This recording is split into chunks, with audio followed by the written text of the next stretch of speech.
علشان ان شاء الله لما توصلي سن ال30 تبقي المرأة الجلو اب كده، المرأة اللي هي مش اي حد يستاهلها، ست فعلا ناضجة وعاقلة وبتعرف تفكر وبتعرف تقرر وبتعرف تختار وبتعرف خصوصا تختار شريك حياتها، بتعرف تختار البيزنس، بتعرف تختار الاصدقاء والمعارف، تبقي ست كده، ست من ذهب بمعنى اصح زي ما بيقولوا.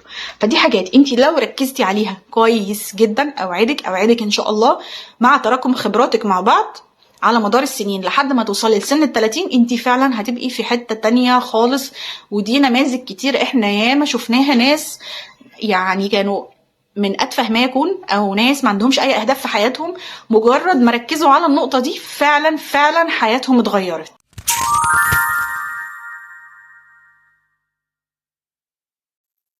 السلام عليكم ورحمة الله وبركاته. ازيكم عاملين ايه؟ يا رب تكونوا بخير وبصحة وسعادة وكل سنة وانتم طيبين.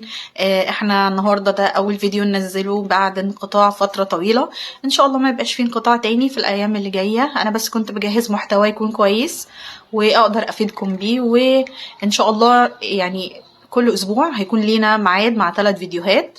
هنبدأ ب3 فيديوهات كل أسبوع، وإن شاء الله يا رب الفيديوهات دي تكون مفيدة ليكم ومفيدة لحياتكم في تطوير شخصيتكم، ويا رب تنفعكم بإذن الله. النهاردة إن شاء الله أنا عايزين نتكلم عن نصايح أو حاجات للبنوتات اللي لسه في سن ال20، لسه بادئين سن ال20. حاجات أنا دلوقتي في سن ال30 كنت أتمنى إن أنا أعرفها من زمان. أكيد لو كنت أعرفها من زمان كانت هتفرق في شخصيتي وهتفرق في حياتي. بطاطا عادي هنكمل برضه. كنت اتمنى ان هي تفرق في حياتي وتفرق في شخصيتي وفي معاملاتي مع الناس وطبعا في وضعي المادي. فالنصايح دي انا حبيت ان انا اقولها لكم، لعل وعسى حد او بنوتات من سن ال20 يكونوا بيتفرجوا عليا يقدروا ان هم يستفيدوا من تجربتي الشخصية او يقدروا يستفيدوا من النصايح اللي انا هقدمها لكم في الفيديو ده، وربنا ينفعنا بالعلم ان شاء الله وتكون صدقة جارية ليا. فلو انتي لسه اول مرة تشوفيني ما تنسيش تعملي لايك وتشتركي في القناة وتفعلي زرار الجرس علشان تنزلك كل الفيديوهات الجديدة اللي انا هنزلها ان شاء الله على طول. طيب اول حاجة احنا عايزين نتكلم عليها وهي تبطلي قمص. فكك بقى وسيبك من شغل العيال الصغيرين ده خالص، لان دي كانت مرحلة خلاص وعدت. مرحلة ان انتي بتتقمصي من اي حاجة، اي حد يقولك اي كلمة تتعصبي وتتضايقي وتاخدي الموضوع على اعصابك ويعني كل الكلام ده لازم تنسيه خالص. بداية من سن ال20 دي مهارات جديدة لازم ان انتي تبدأي تتعلميها، علشان موضوع القمص ده اللي قدامك بيبقى شايف ان انتي طفلة صغيرة وشايف ان انتي مش هيقدر يتكلم معاكي بشكل منطقي او بشكل عقلاني عشان انتي مش هتفهمي، لان لسه فيكي رواسب من الطفولة. بصي هو ده طبيعي لان انتي لسه خارجة من مرحلة مراهقة، فطبيعي ان انتي يبقى عندك لسه رواسب من الطفولة، ولكن احنا عايزين نتعلم نتخلص من الاثر ده. يعني هنقول بالتدريج، هو طبعا مش هيجي مرة واحدة، بس لازم تشتغلي على نفسك كويس جدا في النقطة دي، ولازم توسعي صدرك شوية للناس والآراء الناس وتسمعيهم، لان ده هيخليكي تكتسبي خبرات اكتر، هيخليكي تقربي من الناس اكتر، هيخليكي تعملي علاقات، ما تخسريش الناس بسهولة زي ما كنتي بتخسريهم وانتي بتتقمصي وبتزعلي من اقل كلمة بتتقال. لا، فده هيقوي دايرتك الاجتماعية وهيقوي شخصيتك، هيبقى عندك متانة في الشخصية، ان مش اي كلمة بتأثر فيكي، مش اي حد يقدر يعصبك، مش اي حد يقدر ينرفزك او يكسرك، وطبعا ده واحدة واحدة هيخلي عندك شخصية قوية. رقم 2، لازم ان انتي تعودي نفسك على الرياضة زي ما قلنا والجيم. لازم ان انتي تهتمي بجسمك جدا، لان الفترة الزمنية اللي احنا عايشين فيها دلوقتي كله بيهتم بالجسم وبيهتم بالمنظر وبيهتم بالمظهر الخارجي، وقد ايه لبسك يعني متوافق مع بعضه، قد ايه شكلك كويس شكلك حلو، وده معناه ان انتي بتحافظي على جسمك، لان مفيش حاجة اغلى عندك من جسمك. طالما انتي هتحافظي على جسمك فانتي بالتالي بتحافظي على حاجات تانية كتير، بتحافظي على عقلك، بتحافظي على صحتك النفسية، بتحافظي على حاجات كتير قوي. فاللي يقولك مش مهم المنظر الخارجي، المظهر الخارجي مهم الجوهر، معلش سامحيني ده مش عارف اي حاجة خالص. فلازم تهتمي بمظهرك الخارجي وتهتمي بجسمك زي ما بتهتمي بصحتك النفسية بالظبط، وزي ما بتهتمي بأي حاجة عندك في حياتك. تمام؟ فلازم ان انتي تهتمي بالموضوع ده وتوصلي. يعني لو انت مثلا وزنك زياده شويه لازم تفضلي ورا نفسك وتشجعي نفسك وتدعميها لحد ما توصلي للوزن اللي انت بتتمنيه، او توصلي للمرحله اللي تكوني فيها راضيه عن نفسك وشايفه ان تمام، انا كده تمام خلاص وصلت للمرحله اللي انا عاوزاها واللي انا راضيه عن نفسي فيها. لان رضاكي عن نفسك في شكلك الخارجي هيفرق في نفسيتك جدا، وهيفرق في طريقه تفكيرك، وهيفرق في تقبلك لذاتك، وان انت تبقي مقدره نفسك وحاطه نفسك في مكانه انت فعلا تستحقيها. انا جايه لك من الثلاثينات وبقول لك لازم ان انت تظبطي اكلك تظبطي اكلك تظبطي اكلك. باكد على المعلومه. يعني تاخدي فيتامينات، تشوفي تهتمي بالفيتامينات، تاكلي الحاجات اللي فيها فيتامينات، تهتمي بالمعادن، تهتمي بالكالسيوم، تهتمي بالحديد، تهتمي بالحاجات دي. لان كل ده انت بتبني جسمك في الفتره بتاعت العشرينات دي، برضو الجسم لسه بيكمل بناء نفسه بنفسه، ولحد ما توصلي للثلاثينات هتلاقي ان ده مؤثر على صحتك يا اما بشكل سلبي يا اما بشكل ايجابي. بشكل سلبي لو انت ما بتهتميش، وطبعا هيكون بشكل ايجابي لو انت بتهتمي. فانا نصيحتي ليكي، ما انا جايه لك من الثلاثينات، ونصيحتي ليكي ان انت طبعا لازم تهتمي باكلك كويس جدا، تعرفي انت بتاكلي ايه، بتدخلي جسمك ايه بالظبط، نوعيه الاكل وجوده الاكل وكميه الاكل اللي انت بتدخليها لجسمك. لان ده هيفرق معاكي في المستقبل في صحتك، هيفرق معاكي في تركيزك، هيفرق معاكي في الذاكره عندك، الذاكره والنسيان والحاجات دي. كل ده طبعا بيبقى اساسه سوء تغذيه. بناكل جانك فود، بناكل حاجات سريعه، بناكل شيبسي، بناكل مش عارف بسكوت، حاجات زي كده. فاهتمي جدا بنوعيه الاكل اللي بتخش جسمك، وادي لنفسك لجسمك العناصر اللي هو فعلا حقيقي محتاجها علشان يقدر يسندك بعد كده قدام لما انت تكبري شويه وتخشي مرحله الثلاثينات. لان يا جماعه انت لما بتخشي مرحله الثلاثينات بتتفاجئي في حاجات يعني في جسمك وفي صحتك وفي شكلك وفي شعرك وفي بشرتك، حاجات هي ظهرت فجأة، هي ما ظهرتش بالتدريج، هي بتظهر فجأة. بتلاقي فيه تساقط للشعر كتير جدا، بتلاقي البشرة بدأت تبقى باهتة، بدأت تبقى تعبانة مجهدة، وانتي مش عارفة ايه التحول المفاجئ ده. بس طبعا ده مش في أوائل الثلاثينات، ده في الأواخر شوية. فالنصيحة دي مكملة معانا من العشرينات لحد مثلا نص الثلاثينات.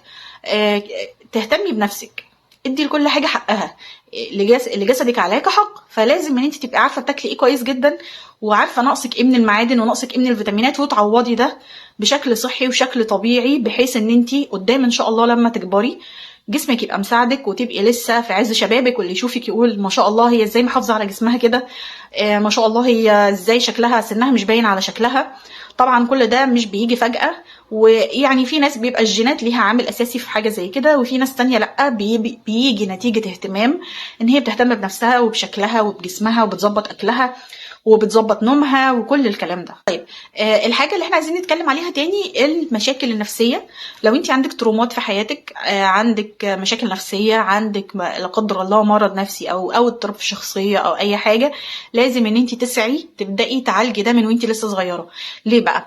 لان الموضوع ده انت لما بتسيبيه بيتراكم عليكي، مش بيروح لوحده. يعني ان الوقت كفيل يشفيكي، طبعا ده ما بيحصلش.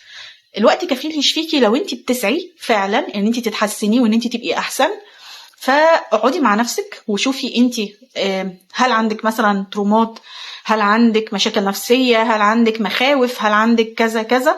كل ده لازم انت تبقي قاعده مع نفسك وعارفاه، وعارفه ايه العيوب اللي فيكي، وتبداي تسعي لحلها من وانت صغيره. حتى لو الموضوع هيطول معاكي شويه، حتى لو الموضوع هياخد معاكي وقت، بس ان انت بعد كده في اواخر العشرينات اوائل الثلاثينات تبقي داخله ست رايقه ما عندكيش مشاكل، بتعرفي تفكري كويس، بتعرفي تاخدي قرارات، بتعرفي تتحكمي في حياتك، مش تعبك ولا مرضك هو اللي بيتحكم فيكي وبيتحكم في حياتك. انا قعدت فتره كبيره عندي بانيك اتاكس، فانا ما كنتش بعالجها، او بمعنى اصح قعدت فتره كبيره انا مش عارفه اصلا ان دي حاجه اسمها بانيك اتاكس. كانت النوبات بتجيلي وكنت بعديها بفضل ربنا طبعا.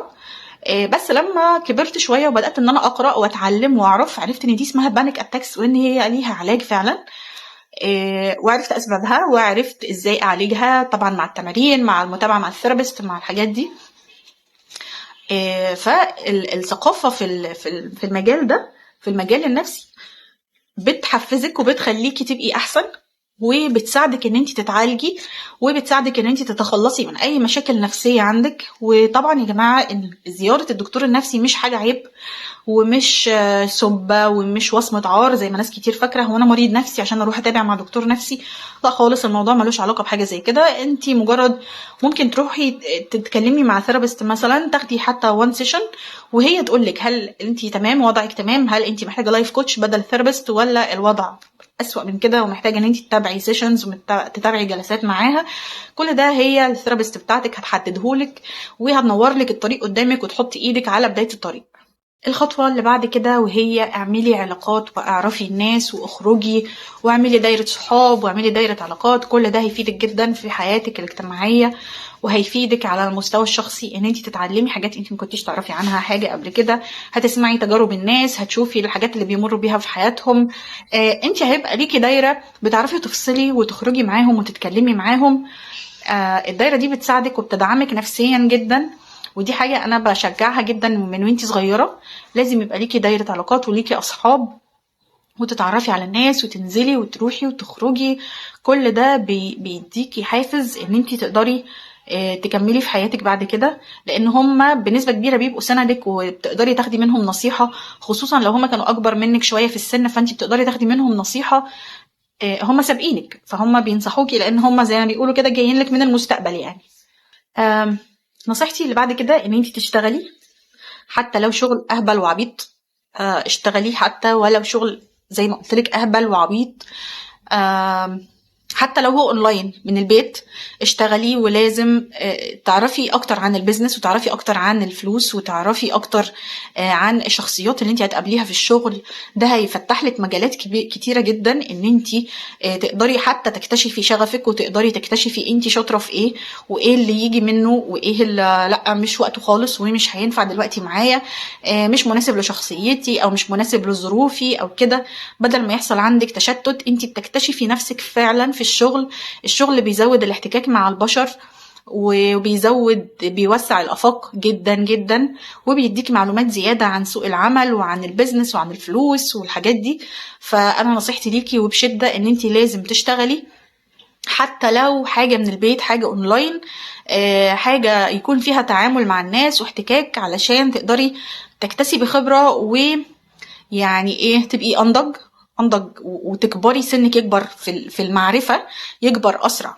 تمام. وحاولي ان انتي تبعدي عن الميك اب بقدر الاستطاعة، لان طبعا ده بيبوظ البشرة زي ما قلنا، يعني هو اللي بيعمل مشاكل كتير وبيعمل تجاعيد من كتر ما انتي بتحطي وبعدين تمسحي وتشدي وكده في سن صغير. كل ده بيكون سبب للتجاعيد لما تكبري في السن وانتي مش واخدة بالك.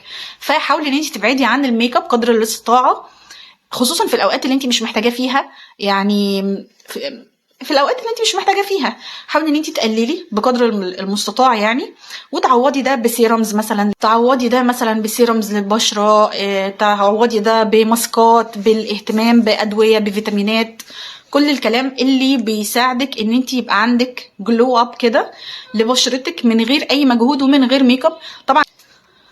طبعا في فيديوهات كتير جدا موجودة على يوتيوب وموجودة على تيك توك تقدري ان انتي تتابعيها وتشوفي ازاي يبقى عندك جلو اب للبشرة بتاعتك من غير ميك اب ومن غير اي حاجة تضر بشرتك. بالعكس، هتكون فيتامينات، هتكون سيرومز، هتكون حاجات بتساعد بشرتك فعلا ان هي تبقى احسن من غير ما تحطي فيها ميك اب اصلا. اقري كتير كتير كتير، اقري كتير عن البيزنس وعن الفلوس وعن ازاي تحوشي وازاي تستثمري وازاي ان انت تعملي بيزنس اصلا. حتى لو ستارت اب انت واصحابك مع بعض ممكن تشتركوا وتعملوا ستارت اب كده صغير، بس لازم تدخلي عالم البيزنس ده من وانتي صغيرة. كل ما بتجمعي معلومات اكتر عن الموضوع، عن السيلز، عن الديجيتال ماركتنج، عن الحاجات دي، كل ما بتجمعي معلومات عنها كتير وانتي لسه في سن صغير، كل ما بتكبري مهاراتك بتتطور معاكي. وانتي لازم طبعا تتطوري، ده قبل اي حاجة انتي لازم تطوري نفسك، لان الدنيا من حواليكي بتتغير ومش هتستناكي انتي تطوري من نفسك، لا هي بتجري اصلا من حواليكي، فيا دوب احنا عايزين نلحقها ونبقى ماشيين معاها بالظبط على نفس النمط. تمام. لازم تتعلمي عن البيزنس، عن الماركتينج، عن السوشيال ميديا، لان السوشيال ميديا ليها دور كبير جدا دلوقتي في ان هي تبيع منتج او تسوق لشخص، تعمل براندنج لشخص او كده. فطبعا دي حاجه من استغلي سنك الصغير في ان انت تجمعي معلومات اكتر، خصوصا ان انت ممكن انت مش محتاجاها دلوقتي، بس انت بتبني نفسك لقدام. حتى لو مش هتحتاجيها دلوقتي بس هتحتاجيها قدام، فانت دلوقتي بتبني نفسك معرفيا وتثقيفيا لقدام ان شاء الله. نصيحة مهمة جدا جدا جدا، ما تشغليش وقتك بعلاقات عاطفية تستنزفك وتضيع وقتك وتضيع مجهودك وتضيع تركيزك وتعمل لك تشتت وتجيب لك حزن وتجيب لك اكتئاب. يعني خرجي نفسك من المنطقة دي خالص في الفترة دي.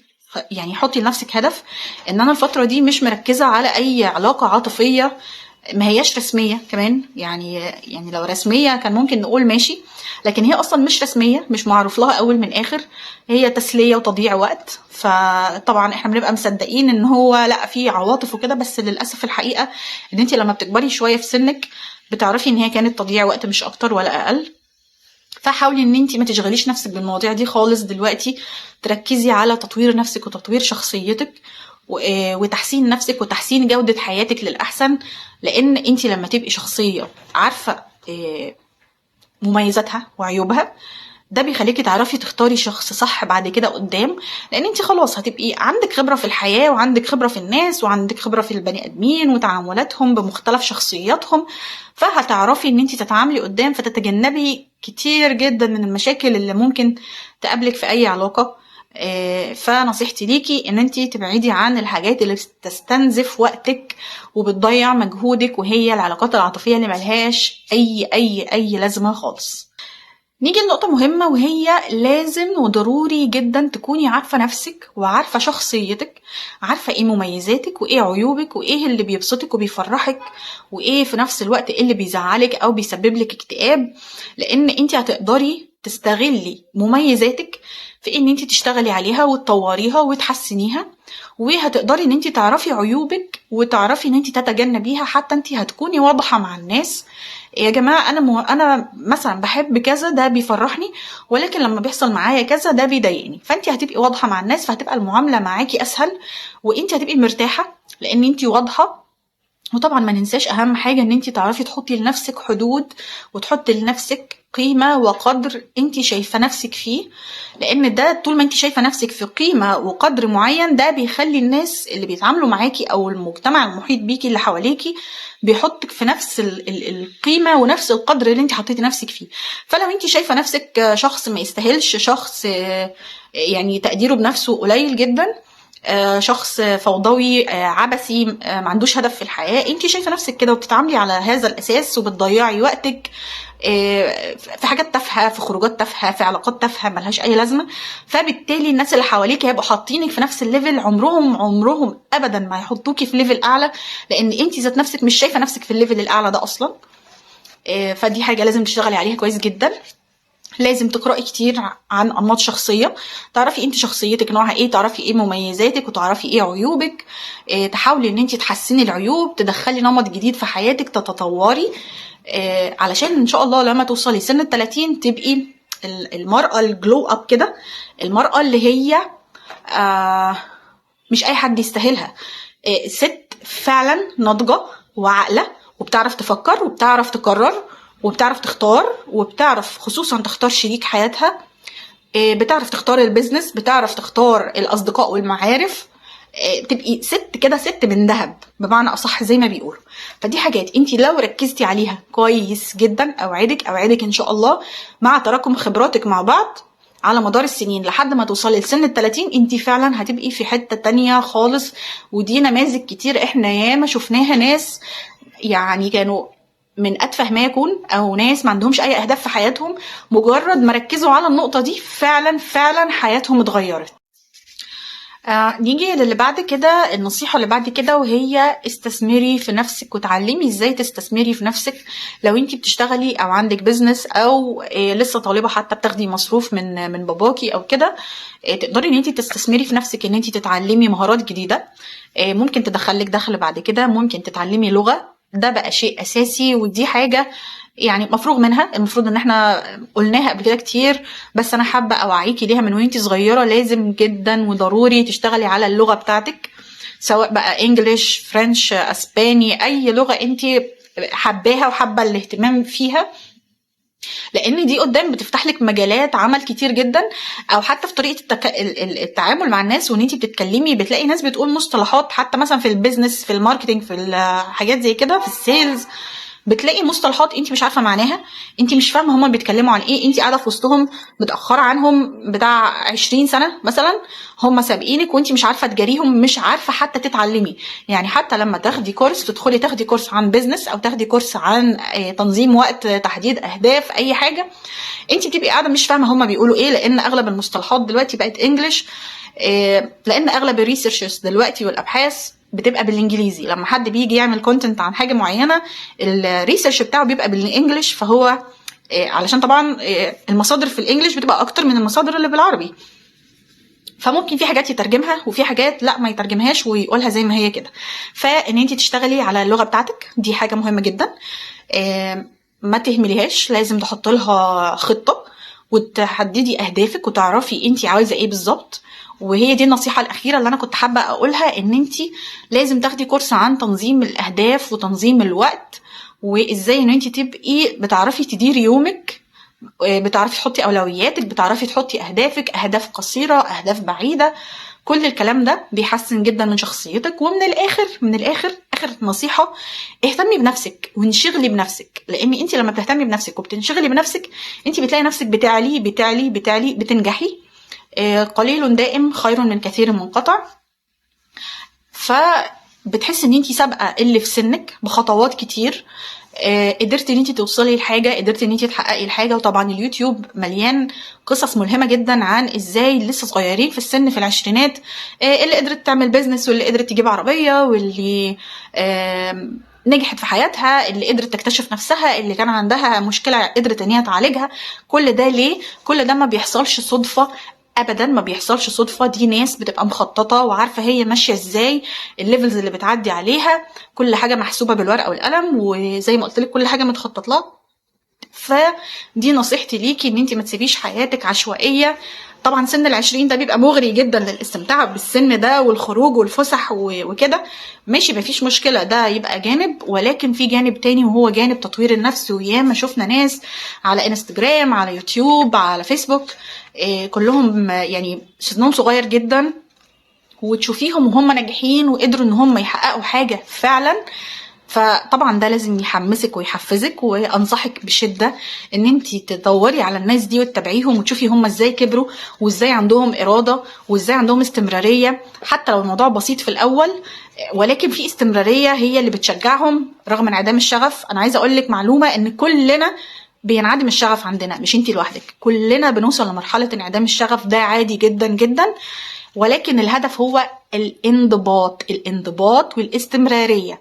الانضباط والاستمرارية دي دي اهم سبب بيخلي اي حد ان هو ينجح في الحاجة اللي هو مركز عليها. وطبعا انصحك ان انت تركزي على حاجة واحدة، تحاولي ان انت تنجحي فيها، سواء مشكلة عندك تحليها، او بيزنس تبنيه، او علاقات تعمليها. انت ادرى بايه هيجيب ايه هيجيب ايه. فانا بعمل حاجه بتجيب حاجه بعدها، بعمل حاجه بتجيب حاجه بعدها، فانت ادرى باولوياتك بتحدديها. ولكن انصحك بشده جدا الاستمراريه، حتى لو بيبي ستيبس، كل يوم خطوات صغيره، خطوات بسيطه بتقربني من الهدف الكبير في الاخر. وهو ده يعني هي دي نصايح اللي انا كنت عايزه اتكلم معاكم في الفيديو ده عليها، واتمنى يا رب ان هي تعجبكم. ولو في اي حد عنده اي نصايح زياده فرقت معاه في شخصيته او فرقت في حياته، وكان بيقول مثلا يا ريتني عرفتها بدري شويه كانت هتفرق معايا اكتر، كان زماني وصلت لحاجه مثلا معينه او لمكانه معينه، يا ريت يشاركنا بيها ويكتبها في الكومنتات. و بس كده، ده كان فيديو النهارده. اشوفكم في فيديو جديد يا رب، ومع السلامه.